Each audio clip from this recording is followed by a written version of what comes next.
Les sanctions doivent être utilisées de manière très judicieuse et elles peuvent permettre de gagner. Nous disposons de moyens beaucoup plus puissants que les sanctions. Nous avons le commerce, mais nous ne pouvons pas perdre l'étalon dollar. J'utilise les sanctions de manière très efficace contre les pays qui les méritent, puis je les retire ensuite parce qu'on perd l'Iran, on perd la Russie.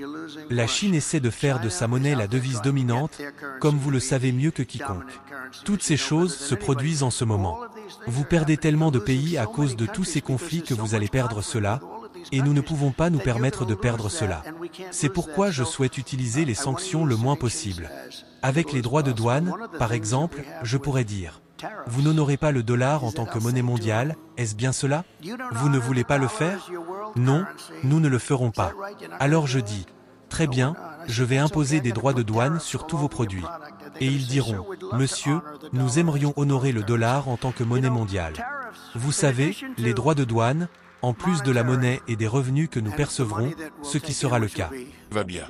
Un grand nombre de restrictions et de sanctions ont été imposées par Trump contre la Russie, comme aucun président avant lui ne l'avait jamais fait. À travers cette réponse à la question relative aux sanctions appliquées particulièrement à la Russie, Trump a adopté une position nuancée sur l'utilisation des sanctions économiques en tant qu'instrument de politique étrangère.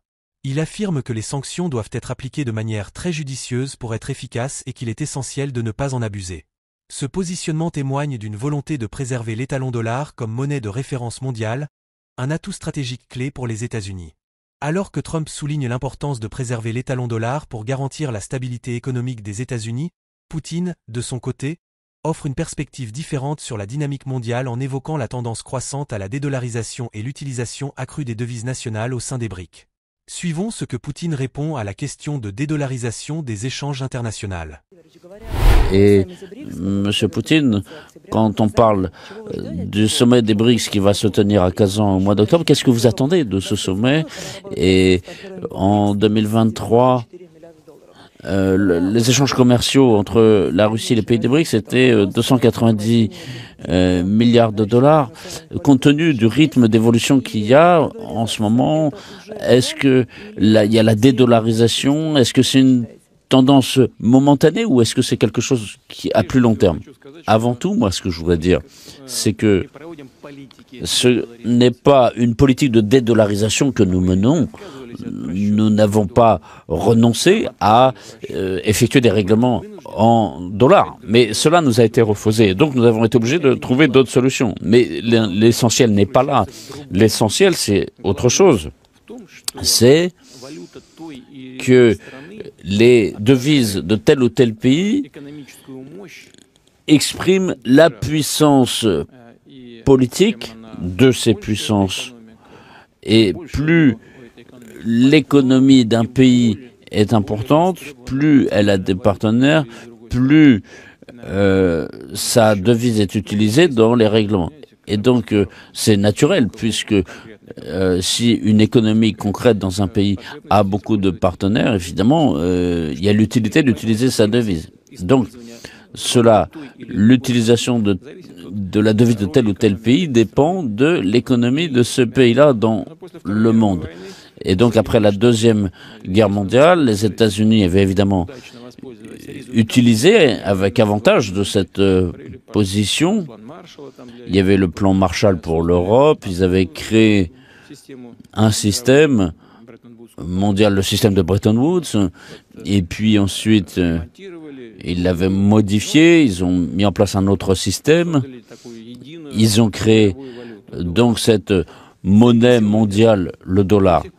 Et cela dépendait et dépend toujours, comme je l'ai dit, de la puissance économique du pays. Aujourd'hui, la situation, et monsieur le Premier ministre vient d'en parler, il y a l'équilibre de ces puissances économiques, des deux plus grandes puissances économiques évolue. Et aujourd'hui, pour les pays du Sud, c'est 50% du PIB mondial. Et les pays des BRICS, c'est un tiers de l'économie mondiale.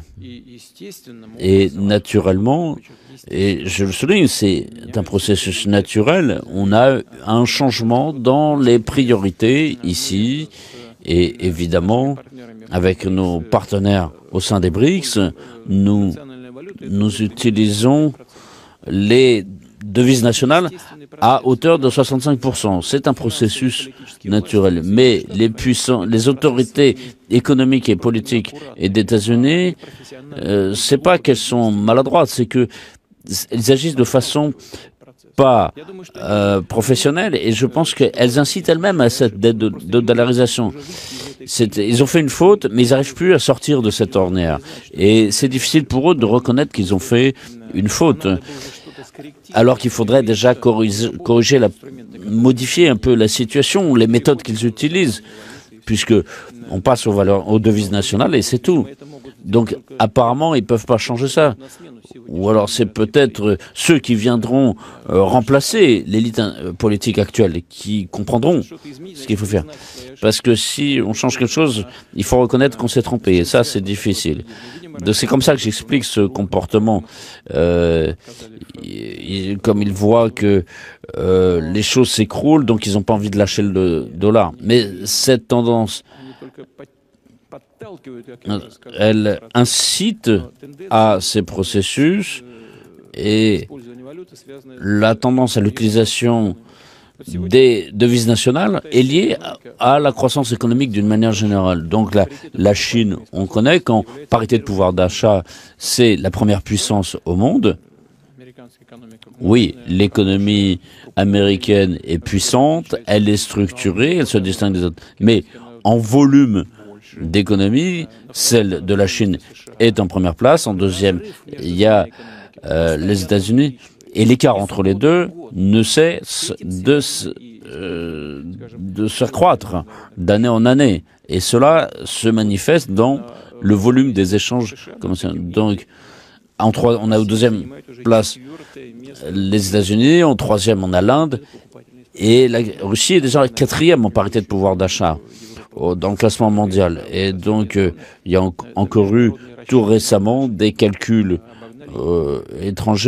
à l'étranger qui ont été faits. Nous avons dépassé le Japon. Oui, je sais, le Japon, l'Allemagne, ils ont des hautes technologies, mais le volume de l'économie est aussi important, parce que un volume, ça permet d'investir des ressources dans tel ou tel secteur de l'économie.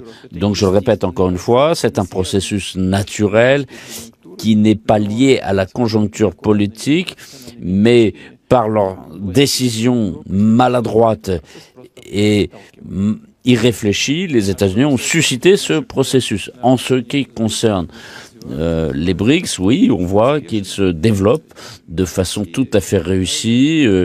La Russie, la Chine, l'Inde, c'est un peu le noyau de cette organisation. Donc en 2014, quand nous avons commencé à mettre en place après, il y a le Brésil qui s'est joint à nous, puis l'Afrique du Sud, et aujourd'hui nous avons encore doublé le nombre de pays membres. Et donc nous avons aujourd'hui un intérêt de la part de 30 pays. Ils nous manifestent leur volonté de coopérer avec nous, et certains d'entre eux même à nous rejoindre. Et donc il y a des pays qui sont tout à fait forts, qui se développent de façon dynamique et qui ont leur propre culture, qui sont des États tout à fait intéressants et qui apporteront évidemment une contribution positive à cette évolution. Merci beaucoup, Monsieur Poutine. Dans ses déclarations, Trump met en avant l'idée que les sanctions doivent être utilisées de manière très judicieuse et avec parcimonie pour ne pas risquer de perdre l'influence du dollar comme monnaie de réserve mondiale. Il insiste sur le fait que le dollar est un pilier fondamental de la puissance économique américaine et suggère que, plutôt que de recourir excessivement aux sanctions, les États-Unis devraient utiliser d'autres moyens tels que le commerce et les droits de douane pour maintenir leur position dominante sur la scène internationale. Cependant, la réponse de Poutine met en lumière une perspective différente sur cette question, qui touche directement à la dynamique de la dédollarisation. Poutine ne nie pas l'importance historique du dollar, mais il souligne que le recours accru aux devises nationales dans le commerce international est un processus naturel lié à l'évolution de la puissance économique globale. Il critique l'approche américaine, qu'il qualifie de maladroite et non professionnelle, et argue que les actions des États-Unis ont elles-mêmes accéléré ce processus de dédollarisation. Poutine explique que ce n'est pas une politique intentionnelle de dédollarisation que la Russie mène, mais plutôt une réponse aux sanctions qui ont contraint la Russie et ses partenaires à rechercher d'autres moyens de transaction. Il met en avant l'importance des BRIC, dont les pays membres, représentant aujourd'hui environ un tiers de l'économie mondiale, se tournent de plus en plus vers l'utilisation de leur devise nationale pour leurs échanges commerciaux. En 2023, par exemple, 65% des transactions entre les pays BRIC se sont faites dans des devises autres que le dollar. L'analyse de Poutine montre également que les fluctuations dans l'utilisation des monnaies dépendent fondamentalement de la force économique sous-jacente des pays concernés. Selon lui, alors que l'économie chinoise dépasse désormais celle des États-Unis en termes de parité de pouvoir d'achat, et que les BRIC deviennent une force économique majeure, il est logique que l'utilisation de leurs devises augmente dans les échanges mondiaux. Cette évolution, soutient-il, n'est pas seulement conjoncturelle, mais bien structurelle et inévitable compte tenu de la réorganisation en cours de l'ordre économique mondial. Ainsi, les propos de Trump et de Poutine offrent deux visions contrastées. Trump cherche à protéger la domination du dollar par des moyens coercitifs tels que les sanctions et les droits de douane, tandis que Poutine présente la dédollarisation comme une évolution naturelle des rapports de force économiques mondiaux, exacerbée par des politiques américaines qu'il juge contre-productives. Cette divergence souligne une fracture géopolitique plus profonde autour de l'avenir de l'économie mondiale et de la place du dollar comme monnaie de référence. En conclusion, alors que Trump plaide pour une utilisation limitée des sanctions pour préserver le dollar, Poutine estime que la dédollarisation est inévitable en raison de l'évolution des puissances économiques. Cette opposition met en lumière les différentes approches et stratégies des grandes puissances face à un ordre économique mondial en mutation rapide. Quel est votre avis sur le sujet? Partagez-le avec nous en commentaire. À très bientôt.